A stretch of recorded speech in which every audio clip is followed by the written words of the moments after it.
खबरों में सबसे पहले बात करते हैं अखिलेश यादव के चुनावी कार्यकर्ता सम्मेलन की। समाजवादी पार्टी के राष्ट्रीय अध्यक्ष अखिलेश यादव की सभाओं का दौर शुरू हो गया है। उन्होंने पार्टी कार्यालय के नजदीक कार्यकर्ता सम्मेलन किया है। आइए आपको भी दिखाते हैं। लोकसभा उपचुनाव के दौर में अब जनसभाओं का दौर बड़े स्तर पर शुरू हो गया है। अखिलेश यादव प्रतिदिन नुक्कड़ सभा, जनसभा और कार्यकर्ता सम्मेलन कर रहे हैं। यह तस्वीरें हम आपको दिखा रहे हैं। यह तस्वीरें समाजवादी पार्टी कार्यालय के नजदीक बने पार्क में आयोजित किए गए लोकसभा उपचुनाव कार्यकर्ता सम्मेलन की तस्वीरें हैं, जहां पहले से निर्धारित कार्यक्रम के तहत समाजवादी पार्टी के राष्ट्रीय अध्यक्ष उत्तर प्रदेश के पूर्व मुख्यमंत्री अखिलेश यादव अपने प्रत्याशी डिम्पल यादव के समर्थन में कार्यकर्ताओं चुनाव में ज्यादा से ज्यादा मतों से समाजवादी पार्टी की प्रत्याशी को जिताने की अपील करने के लिए पहुंचे हैं। उन्होंने कार्यकर्ताओं का सम्मेलन किया, जिसमें हजारों की संख्या में कार्यकर्ता, पदाधिकारी, नेता पहुंचे थे। अखिलेश यादव के साथ डिम्पल यादव, उत्तर प्रदेश के प्रदेश अध्यक्ष नरेश उत्तम पटेल समेत पार्टी के बड़े नेता और पदाधिकारी मौजूद थे। आप भी इन तस्वीरों में देख सकते हैं। सम्मेलन में पहुंचे अखिलेश यादव, डिम्पल यादव ने सबसे पहले नेताजी को याद किया, जिसके बाद उन्होंने कार्यकर्ताओं से संवाद किया। कार्यकर्ताओं से संवाद करते हुए उन्होंने तमाम बिंदुओं पर बात की, तमाम बिंदुओं पर चर्चा की और तमाम ऐसे मुद्दे रहे जिनको समझने और समझाने का प्रयास किया। वहीं उन्होंने कार्यकर्ताओं को संबोधित करने के साथ ही विरोधी पार्टी भारतीय जनता पार्टी पर किस तरीके से निशाना साधा है, जरा आप भी सुनिए उनके संबोधन के माध्यम से।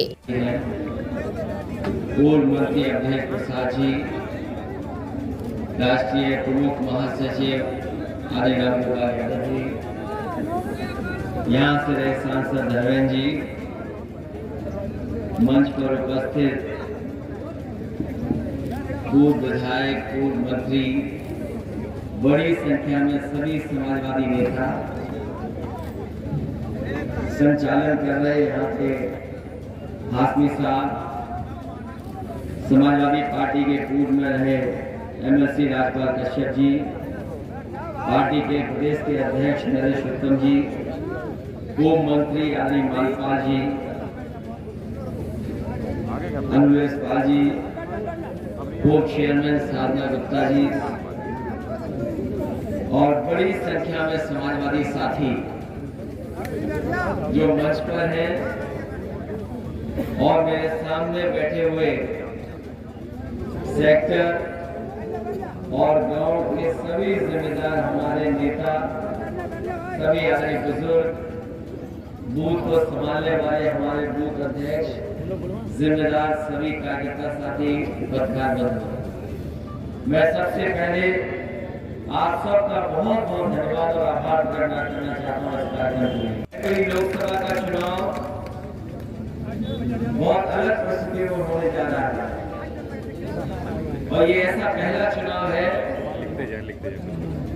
जिसमें हम लोग नेताजी को नहीं देख पा रहे हैं, वरना कोई चुनाव रहा होगा नेताजी वोट मांगने के लिए आए और नेताजी को नेताजी बनाने का काम भी महंत की चिंता नहीं किया। इसलिए पहला चुनाव और पहला ऐसा समय जब आप वोट डालें जब नेताजी नहीं है, इसलिए मैं आप सबसे अपील कर रहा हूं कि सभी लोग मिलकर के इस बार जब वोट डालें तो एक एक वोट समाजवादी पार्टी के चुनाव के साइकिल पर डालने का काम करना। ये वही साइकिल है जो नेताजी ने अपनी पार्टी को देने का काम किया। देश में कम नेता होंगे जिन्होंने पार्टी अपने सामने बनाई हो और जो सिद्धांत उन्होंने दिया है उनके ना रहने पर बहुत से अखबारों ने तरह तरह की बातें लिखी, उनके हर पक्ष को लिखा और एक अखबार ने लिखा कि अगर समाजवाद का कोई मास्टर है तो वो नेताजी हैं, जिन्होंने देश को समाजवाद दोबारा लौटाने का काम किया। जो रास्ता कभी डॉक्टर राममनोहर लोहिया, जयप्रकाश जी, बाबा साहब भीमराव अम्बेडकर जी ने दिखाया था, अगर उस रास्ते पर आर्थिक, सामाजिक और राजनीतिक हैसियत गरीबों की बनाने का किसी ने काम किया तो वो नेताजी थे, जिन्होंने हमें और आपको समाजवाद के पाठ के साथ साथ संघर्ष का रास्ता सिखाया। और नेताजी ऐसे ही नहीं बन गए। यहाँ पर जितने लोग बैठे हैं, कई ऐसे साथी होंगे जो समय समय पर उनके साथ रहे हैं, उनके साथ संघर्ष किया है। कुछ लोग ऐसे भी होंगे जो जेल में उनके साथ गए हैं।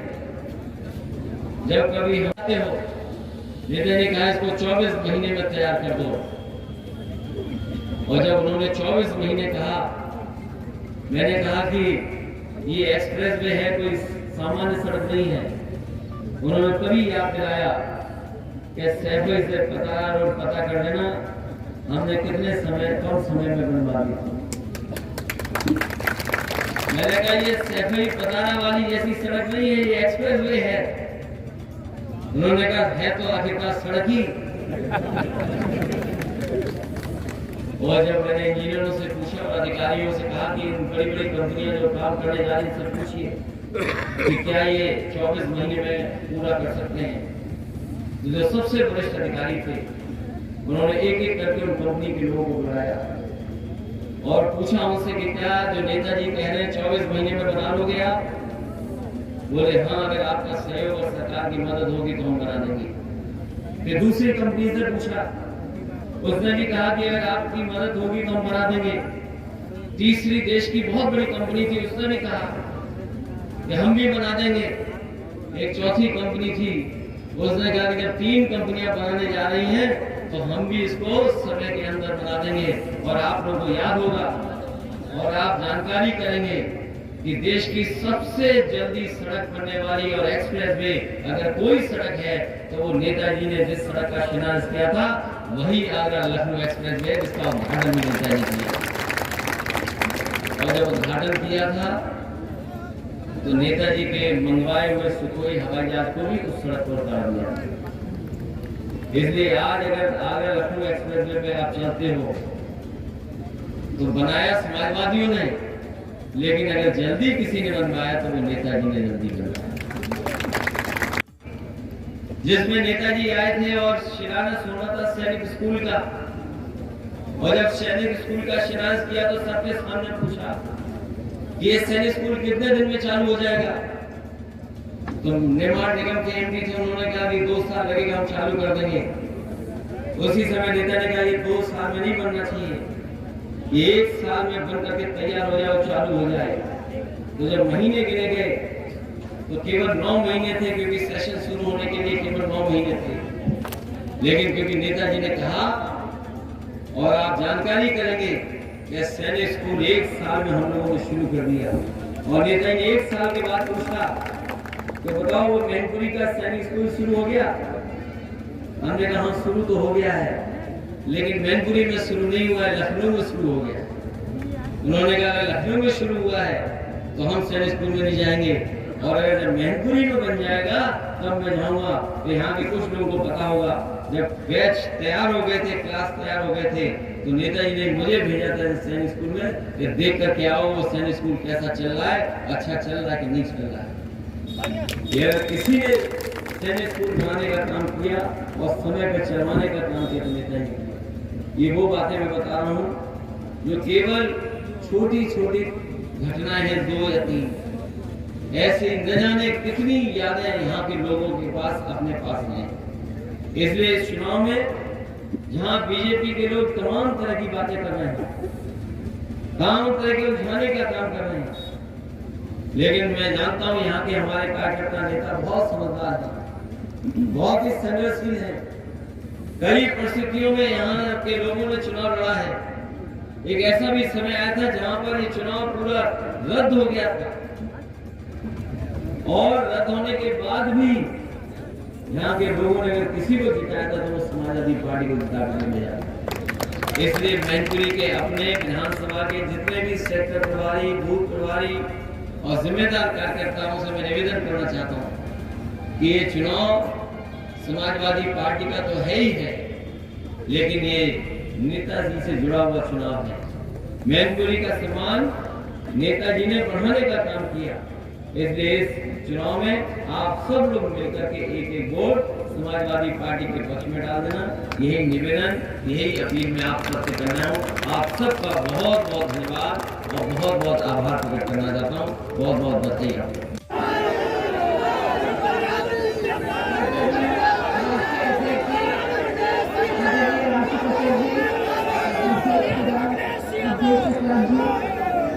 राजपाल कश्यप जी, पूर्व सांसद धर्मेंद्र सिंह जी, सतीश यादव जी, नरेश उत्तम जी, मंच पर मौजूद जितने भी हमारे नेतागण, हमारे सभी समाजवादी पार्टी के कार्यकर्ता, बूथ प्रभारी, सेक्टर प्रभारी, आप सभी को और हमारे मीडिया कर्मी, आप सभी को मैं धन्यवाद देती हूँ।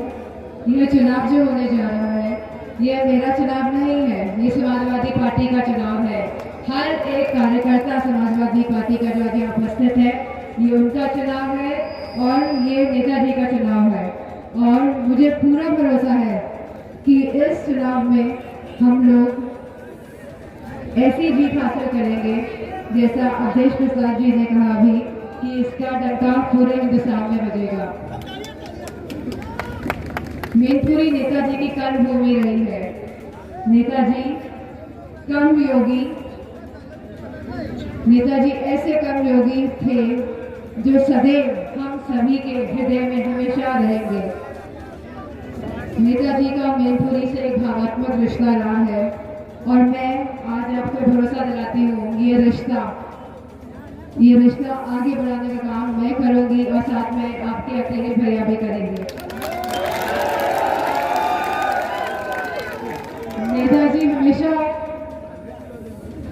हमेशा विचारों की लड़ाई लड़ी है, सिद्धांतों पे चले हैं और अब उन्हीं सिद्धांतों पे, विचारों में हम सभी इस मैनपुरी और इस पूरे प्रदेश को आगे ले जाने का काम करेंगे। और मुझे पूरी उम्मीद है कि आप लोग जितने लोग यहाँ आए हैं, आप एक एक वोट डलवाएंगे समाजवादी पार्टी के लिए और इस जीत